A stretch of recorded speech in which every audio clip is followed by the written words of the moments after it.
A guided tour of an example that was provided by Dr. Carla Eglehoff at the Coast Guard Academy.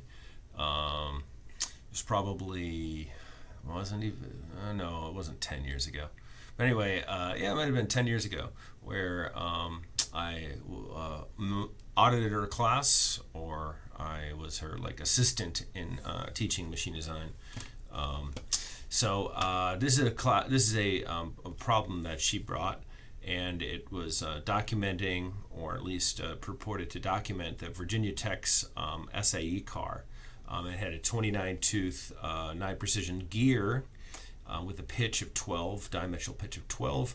It was 92 horsepower, and I guess it was going at 3,478 RPM, and it was driving a 21 tooth Pinion.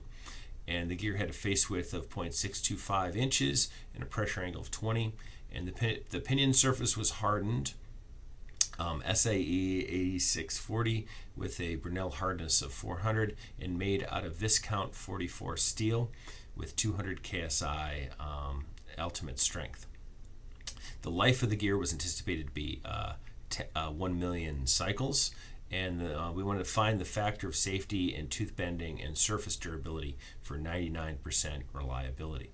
And so right here is the summary of the 21 tooth Pinion, 29 tooth gear, 92 horsepower, and 3,478 RPM, face width of 0.625, diametral pitch of 12 teeth per inch, 20-degree pressure angle, and a Brunel hardness number 400, ultimate strength 200, and they were looking for the gear to be 1 million cycles, which comes out, just out of curiosity, to 4 hours.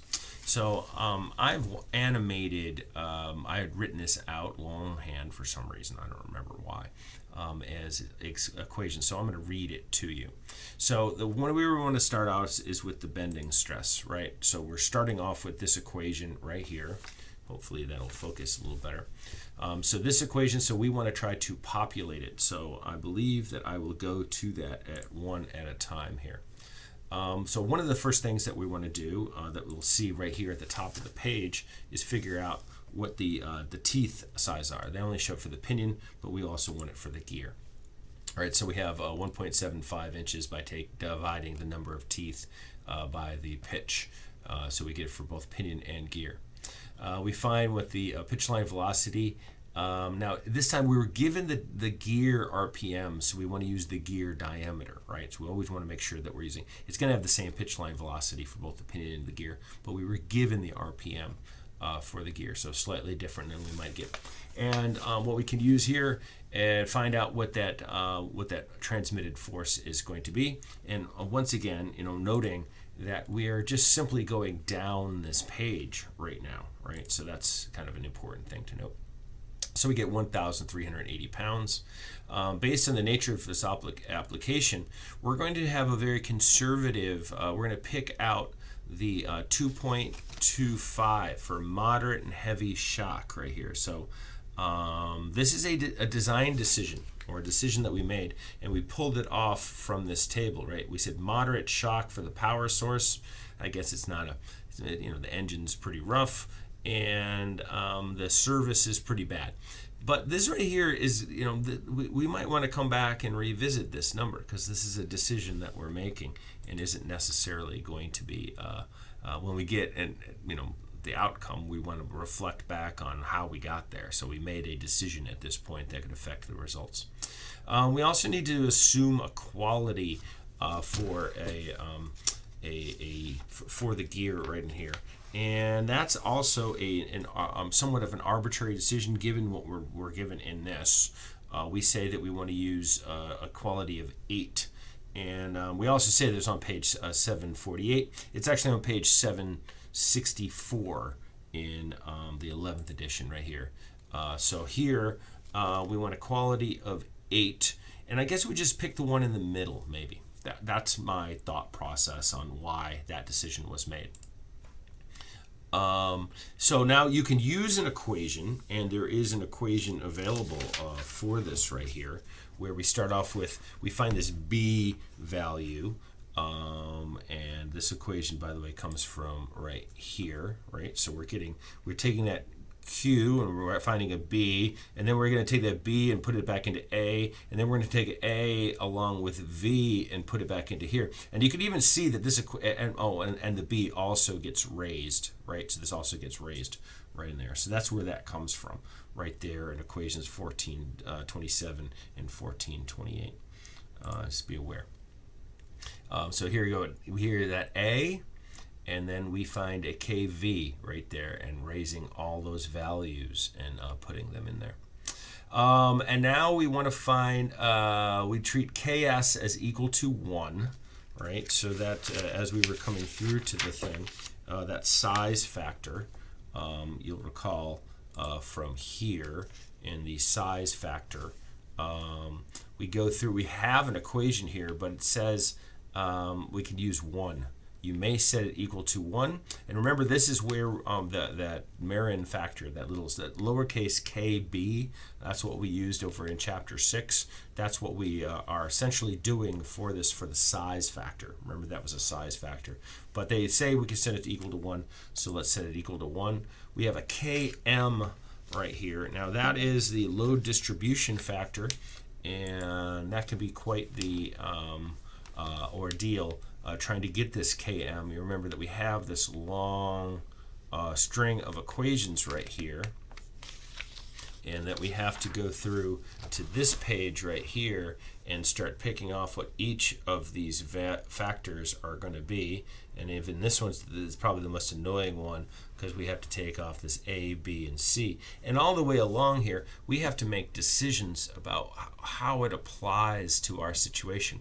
We're not really given enough information. So you will see as part of this right here, we say that it's uncrowned. I pick out a couple values based on the reading of this, and we get a 1.162. So you see, we just changed the outcome by like 16%, right?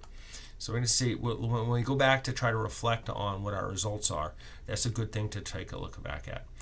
We also see that KB was equal to 1. Now that's, where do I usually find KB? Well, that's a rim thickness factor. We're going to assume that it doesn't have a rim thickness, so that was found over here in page 770 in the 11th edition. But let's assume that it doesn't have a rim on there, so that's what we have there. And then for figure 14.6 right here, so this is one that's a little challenging to look up.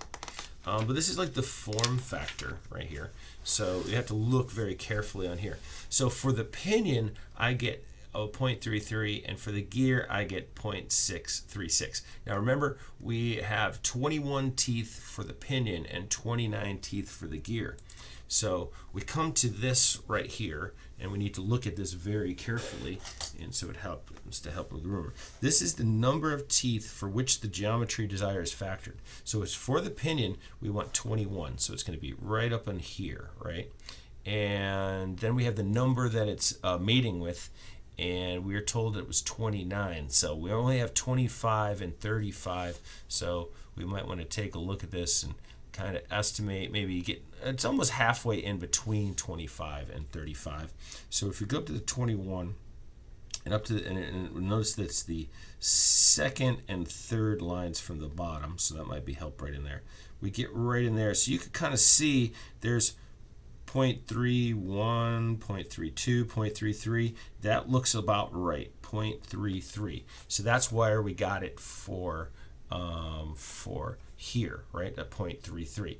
Now for the gear, we're going to go, it's going to be 29 now. So that's, now we use 29 up in here, and now we use 21 down there. So it's going to be just below, and we have 17 and 25 to pick from right in here. So what I ended up saying for this one is I picked 0.36, because you see it's 0.35, one line up from that onto there, and I'll buy that, right, because it is between 17 and 25. Once again, you know, it's good to get as good of a number as we can. It's good practice. but there is some eyeballing of this. So we put all of those things up into this big equation up at the top, and we get it's 289.3 KSI. That's a lot, right? So now we need to say, well, how much is it? We need to go to our strength, right? So we go to the bending strength, which is really the allowable stress is what we need to get. So let me see. I am still here. That was my office hours asking me if I was still there. So here's the equation that we're using right on here, and I'll come back to where it comes from. There's a lot of page flipping that goes on in here. And so it comes from, really we're using this equation right there, and we'll see that we need to populate it with what appears to be 5 things, right? And we're going to eliminate this safety factor because we're just going to divide this by this, right? So for the time being, let's ignore that safety factor right there, and because we're going to put it down here, right? So we're really kind of calculating this top part of that right there, from what I'm showing. Okay, so you can see, right? It doesn't have that safety factor in there, so that's what we're going to record. So we need to assume the material is grade 1 through hardened and not nitrated. Wow, that's a lot of assumptions that we're going to have to make as part of this right here, right? So, we come through, and I say that we assume all of these things, but what I really mean is we're going to take a look and we're going to say that it's through hardened. And it's not nitrided, right? And let's see, what else? What other decisions did we have to make here? So I ended up using figure 14.2, and I used the Brunel hardness number. So I used grade 1 as part of this. So I'm being actually kind of conservative as part of this, let's see. Am I still available at 12:30? Someone is asking me in my office hours, so I'll probably answer them here in a second. And so we say, yes, we have a Brunel hardness numbers. Boy, it's really right here up at the top right here, but here's the equation to try to find this right here. And they didn't tell us, I don't think they tell us what the grade was as part of this, did they? They didn't really. They told us it was viscount right in there. I don't know. Personally, I think we were kind of given information that's kind of messed up. But here we're going to say, here's what the strength is going to be. And then once again, this is endurance strength. This is like saying SE, right? So like if you're given the ultimate strength, and then we would turn it into the SE prime, and then we would start knocking it down. But this is kind of already done for you in this graph that's provided by AGMA. So here's the endurance strength here, but now we might want to might want to correct it, right, for the number of cycles. So we started at 10 million right here, but we want to try to change it for something that's going to be lower, right? So we look up this YN thing. And then we could look up ZN at the same time, but I think I do that separately. But remember, that's going to be something that adjusts the amount of cycles that you would use for this right here. And so very carefully here, and we might want to zoom down a little bit here. So I'm going to zoom down a little bit so we can look at this very carefully. And we're actually going to go for 1 million cycles, and we have to make a decision. You see that there's 400 hardness right here. So that's where we're picking this equation right there, and they might have changed it in the 11th edition. Let's see if they changed it. No, that's the same right there, right? So that's where the equation we're using, and we're going to stick in the million cycles. But of course, remember, that's going to be for the gear, right? So so for the pinion, though, we can take and we can adjust what the life is going to be. And we see that it's a little bit more, because it's spinning faster, right? It's going to spin faster, so it's going to have more cycles. Make sure we're keeping that mentality in mind. So here's the number of cycles that it goes through. So now we use that same equation right in there, right? And we're able to get a factor, right? And we're going to use that up here, and it's a multiplier by that endurance strength. So because it's not going 10 million cycles, it's a larger value. Then we have K1. We decide that's going to be the temperature factor. As we already mentioned before, we can go ahead and assume that's going to be equal to 1 because we don't know anything. It says anything up to 250 degrees is fine. Let's see, right here is where it shows up in the book right there. They don't really give us any other guidance. So we might want to be careful right in here. We don't have anything better than this. If we really needed something, maybe we'd go to the Marin factors, right, and take a look at the temperature factors. We're going to be for that one. And then for reliability, let's say 99% reliability, right? So once again, that's going to be up in here. That's the table 1410, and here's your reliability. So we go ahead and use the equation, and we can see that we have not a lot right here, right? We have 51 KSI and 53 KSI, and if we recall from the previous thing, we just had a whole lot less. So here's the safety factor. Here's, in all practical purposes, here's what the safety factor is. Even though it's written out this way right here, right, the safety factor right in there, all of this stuff is stuff I'm saying this is the allowable or the adjusted endurance strength, right, adjusted for these things, and it divided by the stress. So we get 0.176, and as I've mentioned before, we really shouldn't do anything more than 2 decimal places. So let's call it 0.18, whatever, as part of that, sure.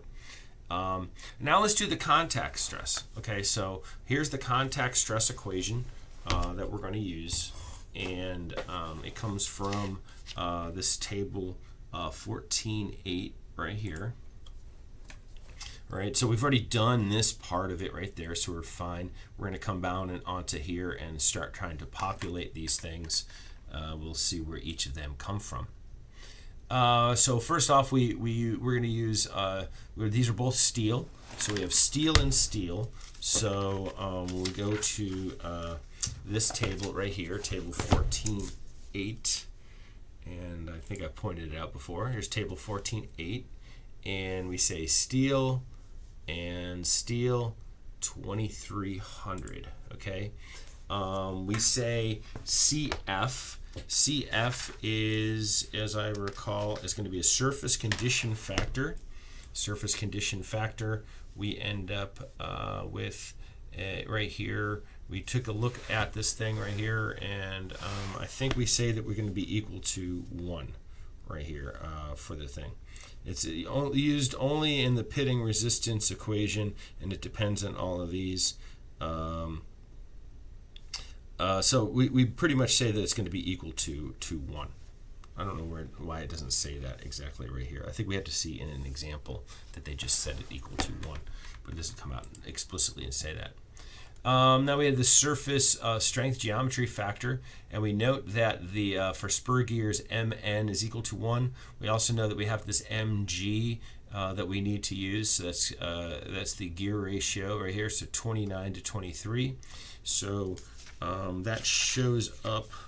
By the way, where does it show up? Well, I think it's actually pretty early on in this section right here. Yeah, and for geometry factors, right in here. So let's take a look where that is in the book.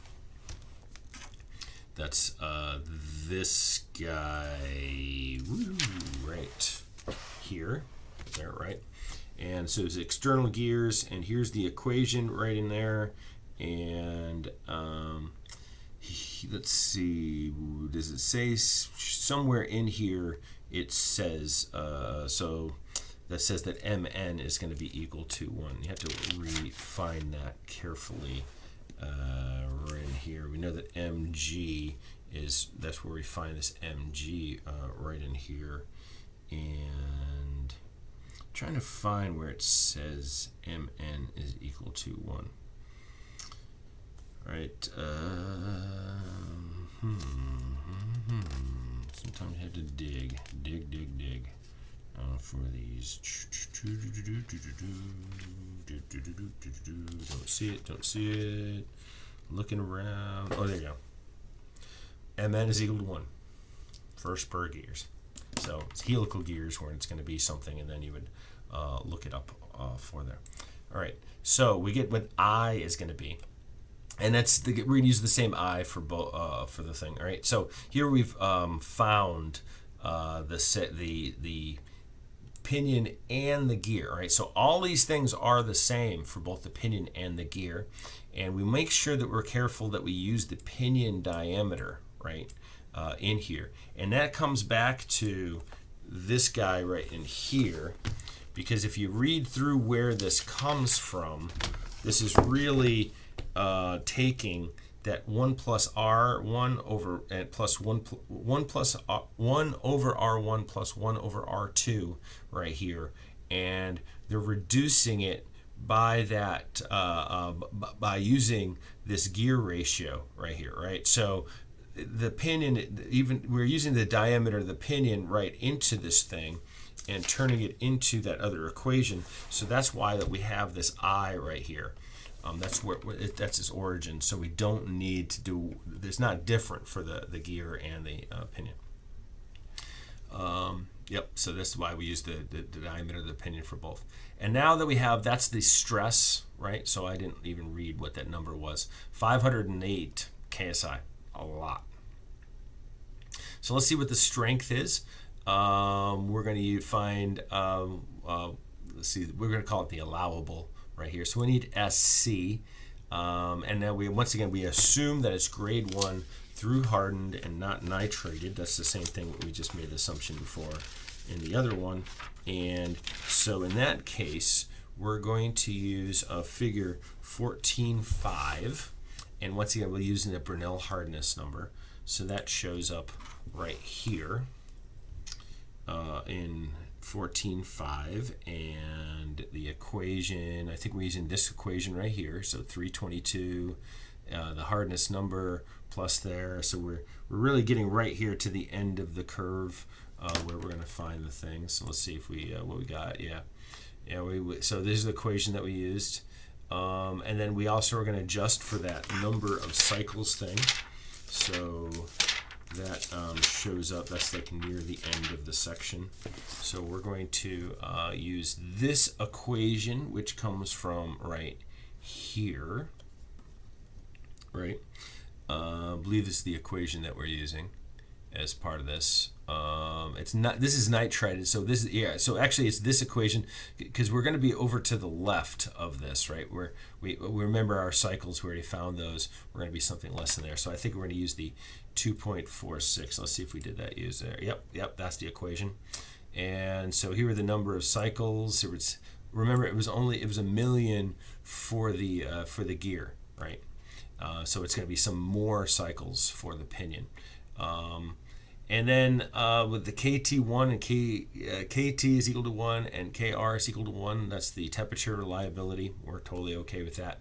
This surface thing is always for the pinion, and for the gear right here, we find out that we should be using 1, right? So so we're totally fine. We have the same material, so we're totally good. So we have only slightly different things for the allowable stress, contact stress for the pinion and the gear. We have the same stress, but we have different ones for the allowable stress. So we're going to get different safety factors for here. And so we're going to get a 0.347, which I really should, 0.35, and a 0.354, which is really 0.3, right? So what this lends itself to, because there's a lot of factors to try to keep track of, is a spreadsheet. So I put together this spreadsheet a number of years ago, and what I say that we should do for the homework is to implement this.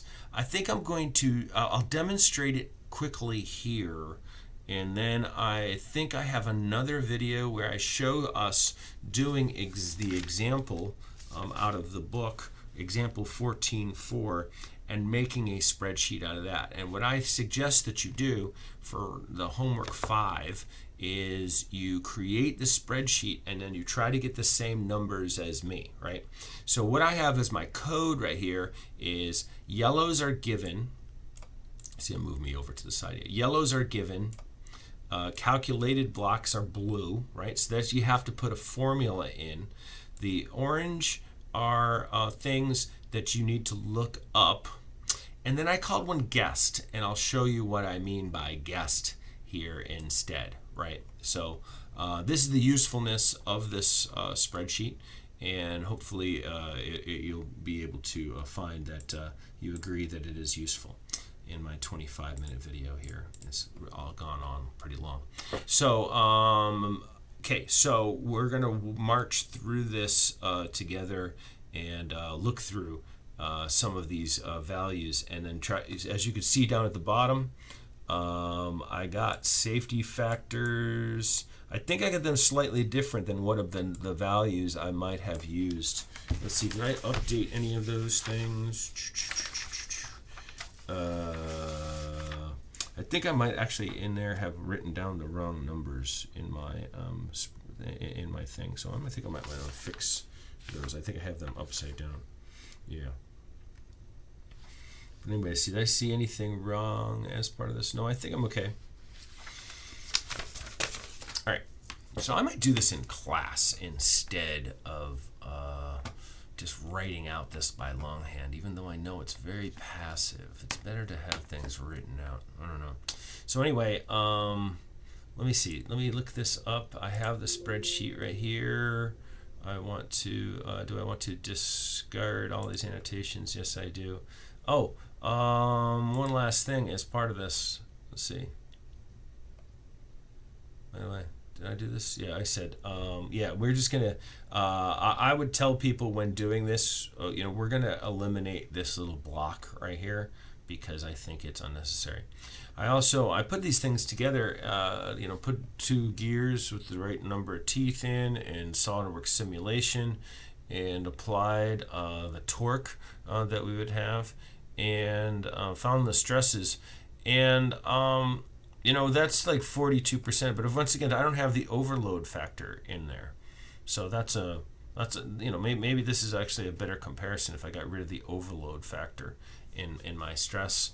I also didn't have various other things right here. The dynamic factor is going to be different, right? This isn't dynamic. This is just a static stress. I just put the torque onto the thing.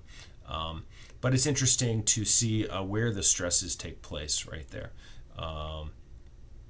And these were just SolidWorks gears, by the way. They not necessarily are they a high precision type of thing. That's not 100% accurate. They do an estimate of the involute shape. Also for comparison right here, I used the Boston gear catalog, and I found out that that the stress that I was calculating from the Boston gear was 348 KSI, right? And I was comparing that to the catalog. Or the catalog was 31. No, the catalog was larger, right? But then once again, I'm just using their dynamic factor. So their dynamic factor is going to be a lot different from mine. So go over to the spreadsheet right here, already a long thing. And if I think this is the blank spreadsheet, as you will see it right here. And I have it right here, use a given value for KM below right here. So either put in right down there the value that I tell you to use, or use 1. And you can see some of the things I've already put these in here for you, and I want you to put your name up in here. So I think there's going to be, there might already be a separate video that shows you how to do all these things. So I am going to, let's see, I'll put this over to the side, and I will put in what my Virginia Tech was here over onto the right. So the one on the left is the one that I would try to populate right here. So I put in my 92 horsepower is something I know.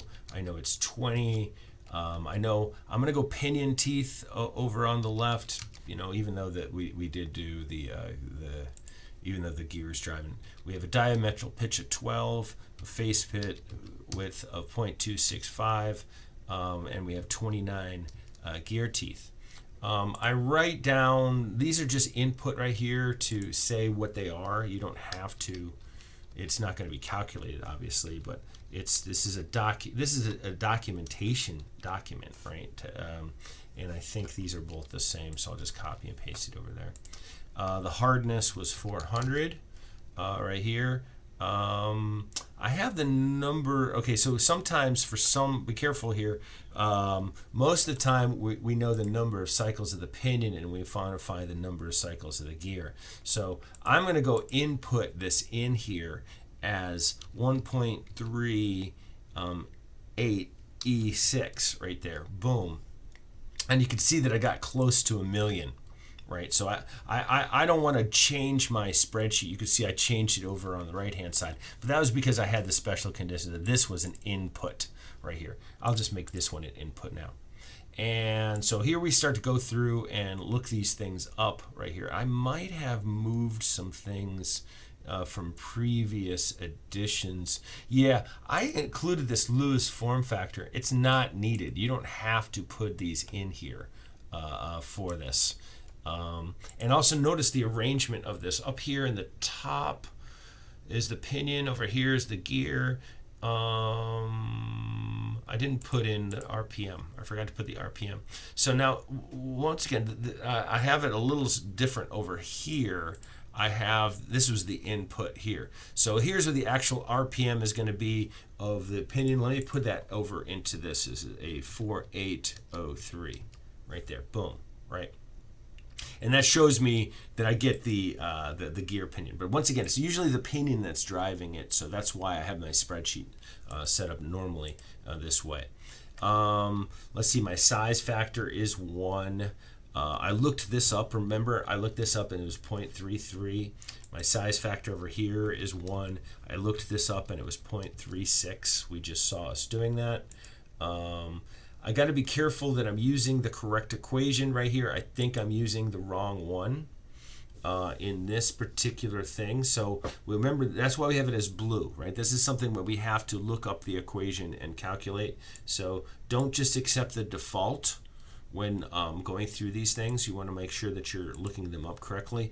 As you're looking it through here, you can see that I have the 9.4518 raised to the let's see, let's double check where this is right in here, and yes, so you can see that I am for this gear. Now you have to be careful, this is not universal. This is only applicable for this scenario right here, where I have the 9.5418 and raise it to the negative 0.148 right there. Okay, so onto here, maybe I could cheat and just put this thing right in there, but let me put it in. So here is going to be actually 9.4518, and this is raised to the 148. Remember, you need to make it applicable to your scenario right in here. The same thing, I think I want this one over here. It's going to be the same, right? Yeah, it's same. So I think I can copy this over. Yeah, because I made sure that the cells were correct. Of course, this is supposed to be 1 million right here, right? So I'm probably off by a sig fig or something that's making this not exactly 1 million. But I should get pretty close to the same one as there. It's a little bit off. Same thing down here for the ZN. I do believe. Okay, so the equation I have in for it right now is 1.4488 raised to the negative 0.203. Remember, that comes from this right here, but I want this equation because I'm over on the left. That's just this scenario. Most often, maybe you're going to want it to have more cycles than 10 million, right? That could be the case that you're working on. But you want to make sure that you're doing it, you're using the equations that are applicable. So let's see, and that got raised to the 0.56 right in there, right? So yeah, I get close to being the right value, and put it back into there. Yep, I get the same one over here. And then my dynamic factor, 2.25. Now, by the way, when I come down below this line right here, now on the left is bending, on the right is surface wear, right? Up above there was pinion and gear. Now down here we have bending and surface wear. And I don't repeat some things that are on there. So let me see. I'll move this guy over some. I think, I'm not sure, I might need to scroll back up. The transmission accuracy was 8, right in there. So you can see that I already have the A and B from my dynamic factor right in there. So that kind of like helps you out a little bit. I put some in here so that I didn't want to make this too terribly burdensome. Dynamic factor is right here on this page, and remember, here's your A. So here's the equation that we need to put in here. I already have A and B established for you right in there. So so you see, here's the A and here's the B. So entering in this equation, according to this, is just going to be equal to parentheses A plus the square root of, I gotta go to my V, boom, right in there, close, divided by A, and then the whole thing raised to the B. All right, and whoops, I forgot to close something. Oh, I think I forgot to close. Yeah, I forgot to close this. Right here. It closed something for me, so I have to double check on my equation here. Yes. Did I get it right? I think I got to look at that a little closer and see what I didn't close. Let's see, I got that parentheses. Yeah, so that should be the right one. Let's see what we got compared to what we have over here on the left. I got my dynamic factor, yep, 1.38. Okay, and over here I have, as my example, I have all of these KMs and all of these things right down to there. I say go ahead and use 1.162. In this case, 1.162. Maybe we want to just go ahead and use 1 for many of our applications. So coming down the length of this thing, I say KB, and I look that up and I say, oh, that's the rim factor. My temperature, okay, so we're going to use 1 for the temperature factor. Maybe we'll say for the reliability, this is just documenting 99% right there. We look up from a table, that's going to be equal to 1. And then we look up this bending, allowable bending stress, and I think I do use an equation in here, right?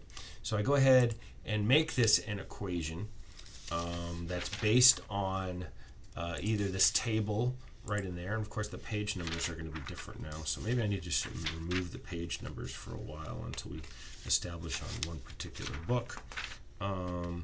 But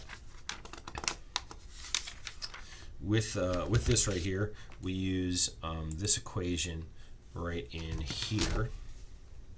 Right, I think we're using grade 1, so we have 77.3 hardness plus the 12,800 as part of that. So let's go down to there and enter that one in. So you can see here's where that equation is right in there. And I'm going to be lazy and just put this in here because the video is long enough already. So there you go. And same thing for this one right down there.